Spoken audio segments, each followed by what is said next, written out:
Бүгүнкү биздин кеп 5-6 мүнөттөн ашпайт. Эмне үчүн Садырдын фанаттары гейлерден, батышчылдардан дагы коркунучтуу деген себебим акыркы учурлардагы фейсбуктарды караңыздар. Анын фанаттары өздөрүнүн мына жакпаган адамдарды эмне деп гана келекелеп, эмне деп гана шылдыңдап атышкан жок да.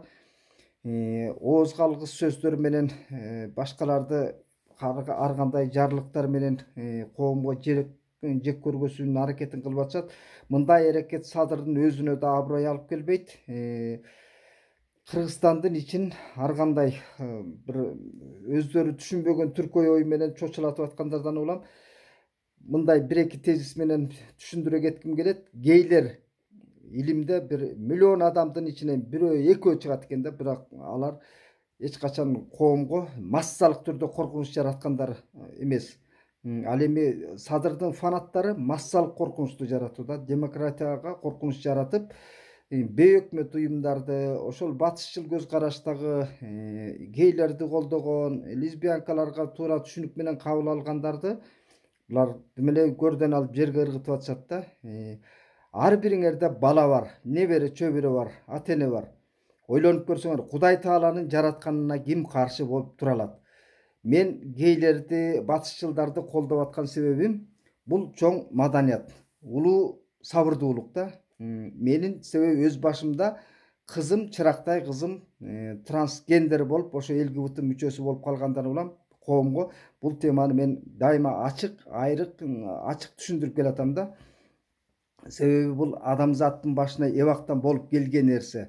Анан кепилдик жок, эртең кимдин баласы же кимдин небереси, чөбүрөсү арасынан гей чыгып калат же лесбиянка чыгып калат. Эми Кудайдын маңдайына жазганын кантип биз жок кыла алабыз да? Ал эми батыш өлкөлөрү демократия маданиятын калыптандырып алгандан ар тараптуу түшүнүк, ар тараптуу пикирге эркин көз карашта болгондуктан аларда бул проблема жок. Ошон үчүн алар өз укугун коргой алат, өз таламын талай аша алат да. Ал эми биздеги ЛГБТ өкүлдөрүнүн проблемасы азырынча коомго белгисиз. Ошондуктан улам ал белгисиз маалыматты башкаларга бир коркунуч катары түшүндүргөнгө аракет кылып атышат да Садырдын фанаттары. Жанагы булар Кыргызга деги эле бир батыштын эле ыпласын баарын алып келип аткандай. Ошол эле Садыр абакта жатканда анын таламын талашып жүргөн Эмполор эле, ошол Азаттыкка окшогон, ББСге окшогон маалымат каражаттары Садырдын абактагы укугун, эркиндигин коргоп талап кылып, расмий бийликке кайрылып келгенде эле анан ошондо жакшы дагы эмне үчүн азыр ал эркиндикке чыгып алгандан кийин ушуларга укуруктун салгысы бар да. Текебаевди жаман көргөзүп атышат, Отунбаеваны, Чолпон Жакупова сыяктуу тиги мамлекеттин өсүшүнө эбегейсиз чоң зор эмгек кылып келаткан улуттук лидерлерди бүгүн капкаяктагы бир алардын курайына кыксай албагандар демме эле башынан ылдый жана кусундуну төгүп атышат да. Ошондон улам чыдабайбыз. Ал эми Садырдын фанаттары көп учурда эмнени туюнтат? Өктөмдүктү, агрессияны, жек көрүүчүлүктү жаратып аткандары өкүнүчтүү.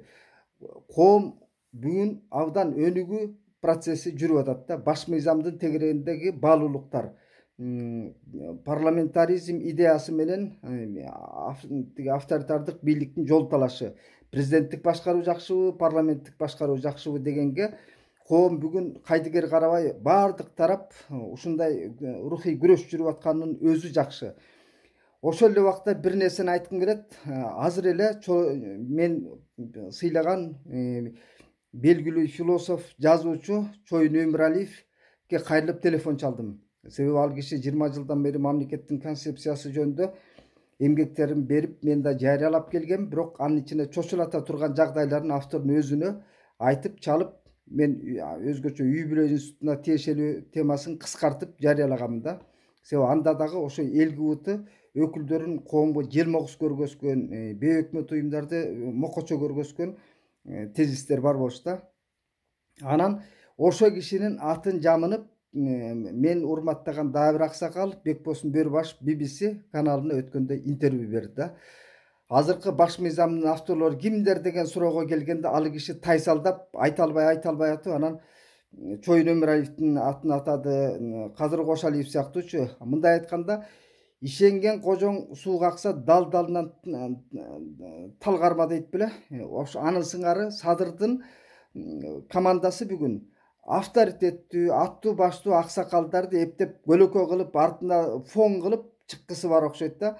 Чоюн Өмүралиев айтат, мен баш мыйзамга эч кандай катыштыгым жок. Ал жерде журналист жарга такаганда ошентип айтып ийди окшойт депчи.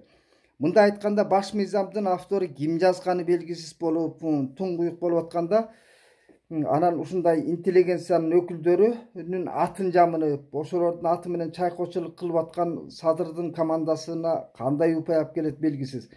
Себеби мен Чоюн Өмүралиев менен интервью алайын дедим эле, а киши ошол көп азыркы уйгу туйгу заманда маалыматы жок экен. Анан iPhone менен, интернет менен иши жок ал аксакал мамлекеттик концепцияны жазууда учурдагы жаңы баалуулуктар менен иши жок киши кантип анан ошол жаңы демократиялык багытыбызды бир кыртышы сүйбөй турганы суроо жаратат. А киши менен да жакында маек алууга аракет кылам. Бекбосун Бөрбашев аксакал менен дагы эмнеге ушундай далбастап тигил автор, бул автор деп ар кимге жабыштырып атышканы кызыктуу. Андыктан мен көп убактыңыздарды албайын. Бул кептин тегерегинде дагы далай кеп улайбыз. Ошол эле Садырдын тарапташтары менен интервью алып, интеллигенция өкүлдөрүн кепке чакырам. Баш мыйзамга алар канчалык деңгээлде катышкандыгы тууралуу.